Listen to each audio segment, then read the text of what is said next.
Hello everyone and welcome back. So last के video में हमने देखा था one of the most important rule, chain rule. ठीक है, अब हम आ गए हैं उसके आगे आ गए हैं, यानी कि अब हम जो क्वेश्चन सॉल्व करेंगे उसमें चेन रूल भी यूज हो सकता है। ठीक है, तो अब हमारे सामने जो क्वेश्चंस हैं वो किसके ऊपर है, वो है ट्रिग्नोमेट्री पे। तो यानी कि अब जो हम सॉल्व करने वाले हैं उसका नाम है डिफरेंशिएशन यूजिंग ट्रिग्नोमेट्रिकल फॉर्मूलाज। तो ट्रिग्नोमेट्रिकल फॉर्मूलाज यानी क्या, जो हमने पुराने ट्रिग्नोमेट्री के फॉर्मूलाज पढ़े, यानी कि sin 2x cos 2x 3 theta 4 theta, ऐसे जितने भी फॉर्मूला हमने पढ़े थे उनका यूज करना है। और एक और जो इसमें नई चीज आई है वो क्या है कि जब आपको कुछ इस तरह की टर्म्स दिखे, उनकी जगह आपको क्या सब्स्टिट्यूट करना है कि जो आपका क्वेश्चन है वो क्या हो जाए, इजी हो जाए। ठीक है, जैसे कि देखिए, जैसे कि suppose a square minus x square की टर्म है, कोई आपके क्वेश्चन में ऐसी टर्म है, उसमें आपको x की जगह पे क्या सब्स्टिट्यूट करना है, a cos थीटा या फिर a sin थीटा। ठीक है, इससे क्या हेल्प होगी, देखिए मेरे पास है a square minus x square, x की जगह सपोज मैंने a cos थीटा रखा, तो क्या बचेगा a square cos square theta, which implies a square 1 minus cos square theta, which is a square sin square theta। अब ये सॉल्व करना हमारे लिए इजी हो जाता है ना, क्योंकि a square as it is बाहर आ जाएगा, sin स्क्वायर थीटा का जब आप डिफरेंशिएशन करेंगे तो 2 sin थीटा cos थीटा यानी sin 2 थीटा। सिंपल, तो answer is a square sin 2 theta. ठीक है, तो इसी हेल्प से जो हमारी जो ट्रिग्नोमेट्रिकल फॉर्मूलाज का सब्स्टिट्यूशन बनाया गया है, वो इसी वजह से क्या बनाया गया है, इजी फॉर्मूले में बनाया गया है कि जब भी आपको इस तरह की टर्म्स दिखे तो आपको ये सब्स्टिट्यूट करना है या फिर ये सब्स्टिट्यूट करने की कोशिश करनी है, ताकि जो आपका टर्म है वो क्या हो जाए, इजी हो जाए। ठीक है, अब देखो, अब हमारे पास क्या आएंगे, ट्रिग्नोमेट्रिकल स्टैंडर्ड्स कुछ क्वेश्चन।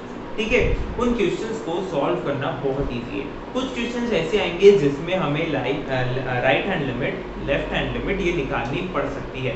क्यों? क्योंकि वो किसी पॉइंट पे हमसे पूछेंगे कि इसका बताइए क्या होगा डेरिवेटिव। तो हो सकता है हमें जब ऐसा पॉइंट वाला क्वेश्चन है तो LHT और RHT निकालनी पड़े। ठीक है, अदरवाइज ऐसा नहीं होगा। तो हम क्या देखते हैं, कुछ क्वेश्चंस देखते हैं जो थोड़े से डायरेक्ट। चलिए देखिए, अब मेरे पास ये क्वेश्चन है जिसमें मेरे पास x की रेंज डिफाइंड है, मेरे पास x की रेंज डिफाइंड है, और इसी x की रेंज में मुझे देखना है कि sin inverse 2x root 1 minus x square का डेरिवेटिव क्या होता है।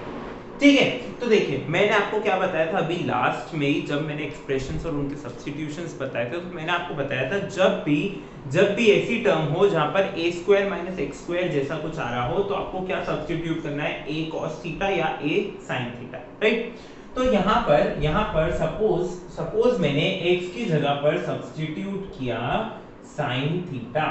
a की वैल्यू तो 1 है ना, इस टर्म को देख रहा हूं मैं, this is 1 square minus x square, a की वैल्यू तो 1 है, तो 1 sin थीटा लिखूं, चल जाएगा। राइट, तो सपोज मैंने x is equal to this मैंने सब्स्टिट्यूट करा, तो मेरे पास क्या बन जाएगा, sin inverse 2 sin theta 1 minus sin square theta is cos square theta, cos square root is cos theta, this is equal to sin inverse of sin 2 theta.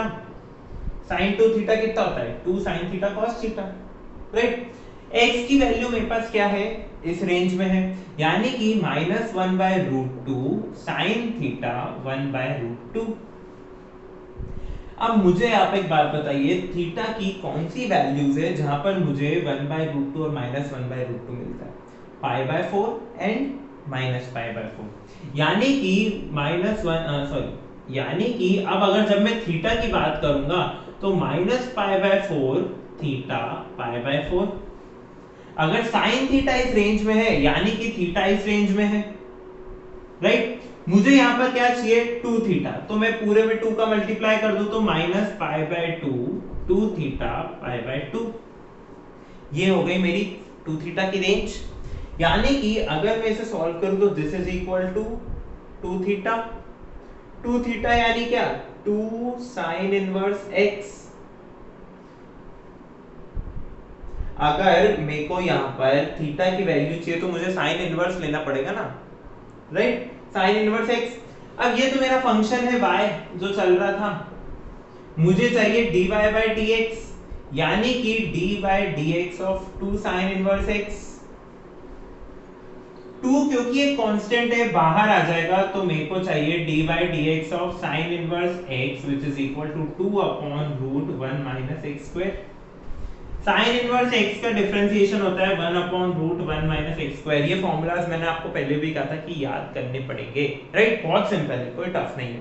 अगर cos inverse x का कोई पूछेगा तो यहाँ पर सिर्फ एक माइनस लग जाएगा, ठीक है? थोड़ा थोड़ा चेंज होता है और सारे फॉर्मूले याद हो जाते हैं। तो this is the final answer. था ना सिंपल, राइट? इसमें आपको क्या देखना था? मेन आपको देखनी थी ये थीटा की रेंज। क्या देखनी थी? थीटा की रेंज, ठीक है? सो अब देखते हैं एक और एग्जांपल, ठीक है? देखिए अब मेरे सामने एक और एग्जांपल क्या है कि मेरे पास y डिफाइंड है। अब वापस मुझे कुछ ना कुछ सब्स्टिट्यूट करना पड़ेगा, ठीक है? तो मुझे ये याद है, मुझे क्या याद है? मुझे याद है कि cos 2 थीटा का फॉर्मूला होता है 1 minus tan square theta upon 1 plus tan square theta. एक formula 1 minus 2 sin square theta भी होता है, एक formula 2 cos square theta minus 1 भी होता है। मैं मना नहीं कर रहा, लेकिन अभी मुझे किससे मतलब है? मुझे इस फॉर्मूले से मतलब है, इसलिए मैंने ये लिखा। अब अगर आप ध्यान से देखें तो यही फॉर्मूला मुझे यहाँ अंदर दिख रहा है, ठीक है? तो अगर मैं x की जगह सब्स्टिट्यूट कर दूं tan थीटा को, x की जगह tan थीटा अगर सब्स्टिट्यूट कर दूं तो मेरे पास बन जाएगा y equal to cos inverse 1 minus tan square theta upon 1 plus tan square theta which is equal to cos inverse cos 2 theta which is equal to 2 theta which is equal to 2 tan inverse x।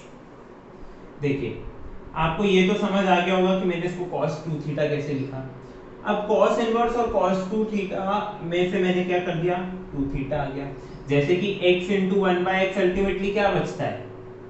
1 बचता है ना, cancel हो जाते हैं ना। उसी तरीके से अब 2 tan इनवर्स x का मुझे डेरिवेटिव चाहिए, यानी मुझे dy by dx of 2 tan inverse x चाहिए।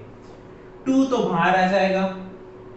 tan इनवर्स x का डेरिवेटिव होता है 1 अपॉन 1 प्लस x स्क्वायर, ठीक है? जैसा कि मैंने आपको कहा था क्या करना पड़ेगा? आपको याद करना पड़ेगा। क्या याद करना पड़ेगा? आपको डेरिवेटिव्स के फॉर्मूले, जो डिफरेंशिएशन के फॉर्मूले हैं वो याद करने पड़ेंगे, ठीक है? जैसे tan इनवर्स x का क्या होता है? 1 अपॉन 1 प्लस x स्क्वायर।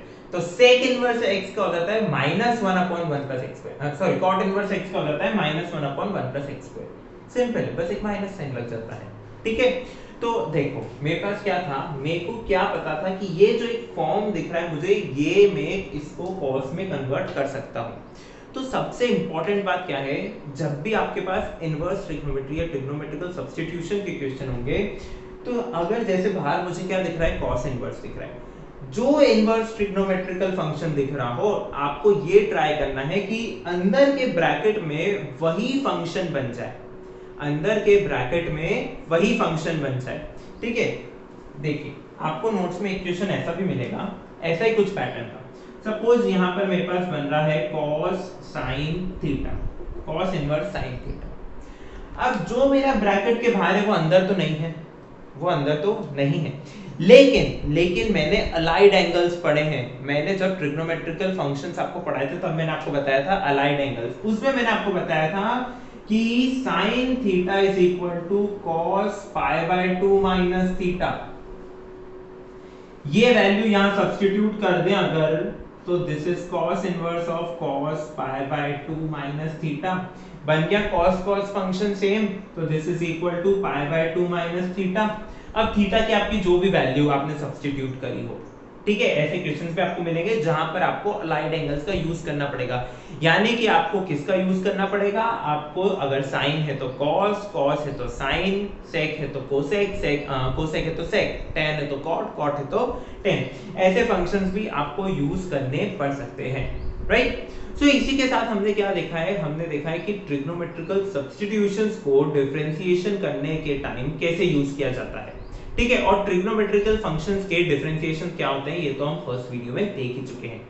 मिलते हैं अगले वीडियो में विद लॉगरिथमिक डिफरेंशिएशन। यस, हमने अभी तक जो पढ़ा है, हमने अभी तक सिर्फ पढ़ा है कि log x का डिफरेंशिएशन होता है 1 by x जब वो बेस e पे हो, और हमने ये भी देख लिया है कि log जब बेस a पे हो तब उसका डेरिवेटिव क्या होता है। लेकिन लॉगरिथमिक डेरिवेटिव लॉगरिथमिक डिफरेंशिएशन सिर्फ यहीं तक सीमित नहीं है। It is not stopping here, it goes further and further, so we'll study in the next video about logarithmic differentiation. So मिलते हैं अगले वीडियो में, तब तक के लिए thank you for watching and keep supporting.